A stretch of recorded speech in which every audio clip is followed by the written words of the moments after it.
This is Julio's Corner, my corner of the internet where I talk about whatever is on my mind. It's usually media that I've watched, read, or listened to. This episode is being recorded on Sunday, August 9th, 2026. And I am your host as always, Julio from New York. And this episode is going to be more of a stream of conscience kind of show. We're doing video this time. It's been a while since I've done a video recording, but this is playing into why I'm doing recording. So as you know, this is a hobby of mine. This is amateur hour. This is therapeutic for me, and not necessarily any rhyme or reason. And of course, as I said, this is supposed to be whatever's on my mind.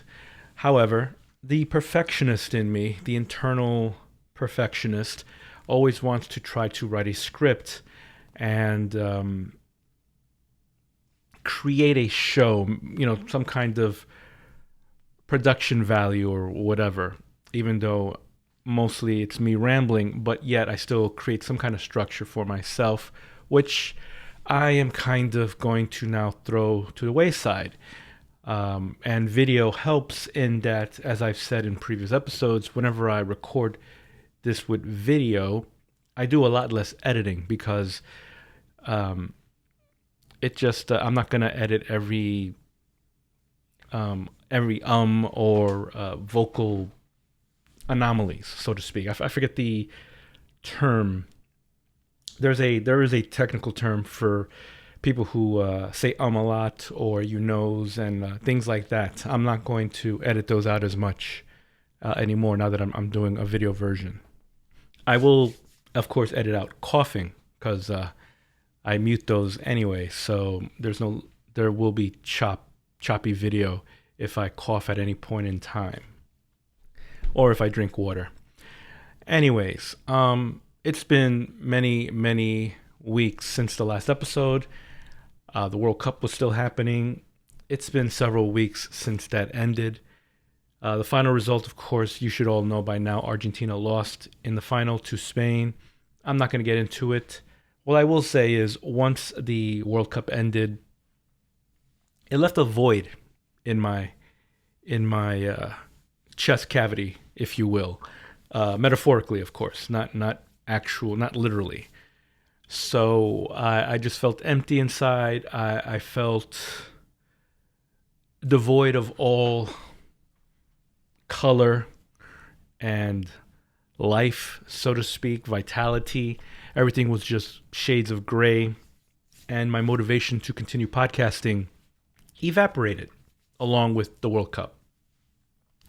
And every time that I tried to get back into it, I would somehow talk myself out of it for the reasons that I described earlier in my ramble here about being a perfectionist, but yet at the same time mostly rambling and trying to create some kind of structure and theme and what have you. And I finally decided, as I'm recording this today, that I am just going to throw those worries to the wayside, and this will be whatever it will be, mostly me rambling. Originally, I was going to break down the K-drama that I watched a few weeks ago called Perfect Crown. I don't think I will be doing that today. I will talk about it somewhat, but not to the extent that I was planning to. I will say that I've stopped watching telenovelas. Perfect Crown is the reason why. And it's something that I've said in older episodes as well, in that K-dramas have ruined Western entertainment for me. This was a 12-episode show, drama, if you will. So the story was tight. Emotions were on point. The acting, directing, etc. was just a very, very well tight-knit story, and it ended at the perfect time. And here you have these telenovelas, My Baby Sister and La Madre Luna, where they they're both very basic in terms of what the plot is. Baby sister, this girl from the ghetto is babysitting for this affluent family, um, and an affair happens essentially between the baby sister and the father of the children, and his wife. The marriage is essentially dead because of the manipulative, narcissistic wife, and it's just not a great plot. Most of the characters I didn't like, but more than that, the episodes there's so many filler episodes in between because they're trying to do 100 episodes of this telenovela, and so there's a lot of rinse and repeat tropes that keep happening. There's all these, like I mentioned in previous episodes, the characters in Baby Sister were just not likable, except for the main female lead, Paola Rey, and the guy that she's sort of having the affair with. But really, his character isn't really all that likable. He's sort of pathetic and spineless. And I just got tired of it. And then the Madre Luna was good, very emotional, strong heroine, her children, and of course it's about, again, same thing, similar circumstance. You have this family from the countryside, the farmland, and you have the bourgeoisie, richer family, away from the farmlands, and there's tension between the two, and this niece that comes to visit because of her father died, and this rich family. Well, the grandmother is trying to somehow keep the fortune, her family's fortune, with her family somehow, and trying to marry her off to some old rich guy. And of course, she's not interested. She just wants to travel the world or whatever. But eventually, she's going to get entangled with one of the sons of the Madre Luna. But anyways, it's just, again, rinse and repeat. Like, they keep having these repetitive sequences, and I'm just fed up. And I'm like, do I really want to watch 100 episodes of this after I just saw this beautiful 12-episode K-drama known as The Perfect Crown? And I decided, no, I'm not going to continue watching those telenovelas. It doesn't help that I can only watch these on Amazon. Well, Baby Sister was on Prime Video, but I already got tired of that. Madre Luna is only available on Pluto, which of course has commercials. So having to deal with commercials as well doesn't add to the enjoyment experience. So I'd rather not. Anyway, so I guess we'll talk a little bit about Perfect Crown. Perfect Crown has K-pop artist IU playing the female lead, and again, this is Korean, so I cannot do justice of the names, but her character's name is Song Hui-ju, I think is how you pronounce it, and she's this overly ambitious, out of wedlock chaebol heiress to this family. However, this family, even though they are affluent, they're sort of nouveau riche in that they don't have royal blood. Because in this world that the characters are in Perfect Crown, the royal family is still recognized in South Korea. So the monarchy, it's a constitutional monarchy. So there's still people of noble blood, so to speak, and of course the royal family. And Song Hui-ju, even though they are a rich family because they have successful businesses, they do not come. There's no history of. There's no royal, nobility history. There's no noble blood in her bloodline. So even though they are rich, maybe even richer than the royal family, they are looked down upon because in this constitutional monarchy, people with noble blood are still have a higher status to the commoners, quote unquote, regardless of whether they are a rich commoner or a poor commoner, etc., etc. So, anyways, the basic plot, as I mentioned, is the constitutional monarchy. The nobility class is a prized and coveted class, and of course, like all royal dramas, there's a lot of internal conflicts and machinations happening in the background. So the main lead is this second prince, Grand Prince Yian, played by again, I'm gonna destroy this actor's name, Byung Woo Suk. I know him from he played a bad guy in this in Strong Girl Nam Song. I think it's what it was the name of that K drama. Anyways, he was the second son in the family, so he was named Grand Prince Yian, and Yian has some meaning in Korean that basically means he will never rise above his station. He will never try to take the crown for himself. He will always be the I forget the other title that he had, but he would always be like the advisor to the crown, or he will always provide support to the crown. He will never covet it himself, covet it himself, even though his older brother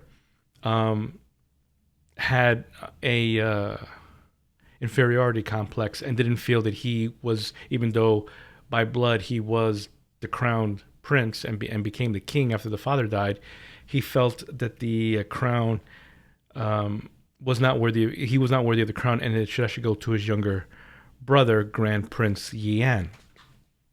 And so he was changing. He was going to abdicate the crown, and he was writing up his will that would abdicate the crown to Grand Prince Yian instead of to his son, whose name I don't remember. His wife, of course, objected to it, burned the will that he wrote, and then subsequently he died in a fire. And so the suspicion is she killed him. You find out later on. Okay, spoiler alert. Giving the heads up right now. There will be spoilers. So it turns out that it was in fact her father that killed him. So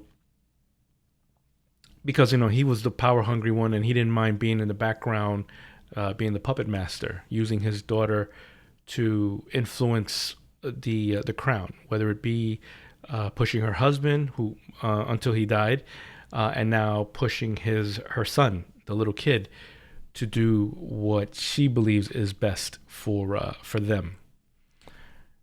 So anyway,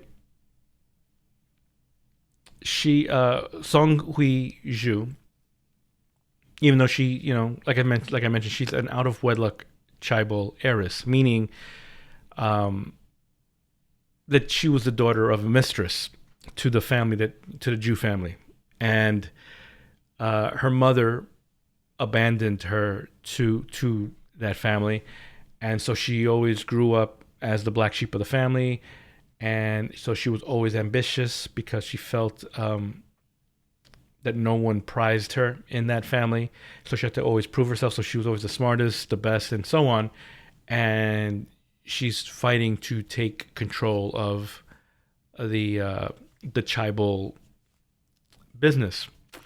However, her father's trying to marry her off to some guy that she has no interest in. At the same time, in the royal family, you have the queen mother, Yoon Airang, who's trying to maintain her hold of the crown through her son, her child, her little kid, and she feels threatened by Grand Prince Yian, so she's trying to arrange a marriage to him, have him marry some woman of nobility, of course, that she would have control or influence of. So Song Hui Ju of course, rejects the proposed marriage that that her father tried to set her up with. And then she gets the brilliant idea that, hey, wait a minute, I'm this perfect woman. The only thing I don't have is nobility. How about I marry the prince? And that's basically the setup of the whole thing. She courts Grand Prince Yan, and eventually they come to terms. They write up a marriage contract because it's going to be a marriage of convenience, but they'll keep that a secret from everyone else, and